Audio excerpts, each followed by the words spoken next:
विवेक एक शांत, शर्मीला और अकेला रहने वाला लड़का था। कॉलेज में ज्यादा किसी से बोलता नहीं था। उसका मन जंगलों और वीरानों में भटकने में लगता था। उसे लगता था जहां शांति है वहां सुकून है। लेकिन उसे क्या पता था कि कभी-कभी शांति के पीछे मौत भी छुपी होती है।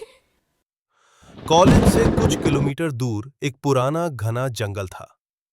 स्थानीय लोग उसे भूला वन कहते थे, क्योंकि जो वहां गया वो वापस नहीं आया। एक रात जब कॉलेज का हॉस्टल खाली हो चुका था और ज्यादातर लड़के घर जा चुके थे, विवेक अकेला बैठा था। अचानक उसकी विंडो के पास किसी औरत की धीमी सी हंसी सुनाई दी। विवेक, वह चौंक गया। उसने खिड़की के बाहर देखा, कुछ नहीं, मगर उस आवाज में कुछ ऐसा था जो उसके अंदर तक उतर गया। उस रात उसे नींद नहीं आई।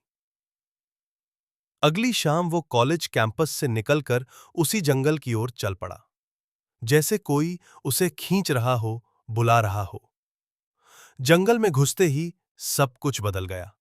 हवा भारी थी, पक्षी चुप थे, पेड़ों से अजीब सी सरसराहट हो रही थी। वो आगे बढ़ता गया।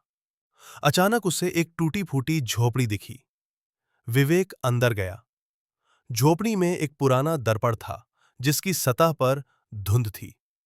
जैसे ही उसने हाथ से धुंध साफ की, दर्पण में उसकी पीठ के पीछे एक औरत खड़ी थी। लंबे बाल, सफेद आंखें और चेहरा लहूलुहान व पलटा। पीछे कोई नहीं था, लेकिन झोपड़ी का दरवाजा खुद ब खुद बंद हो गया। अब अंदर सिर्फ एक बातूनी अंधेरा था और वो औरत धीरे धीरे प्रकट होने लगी।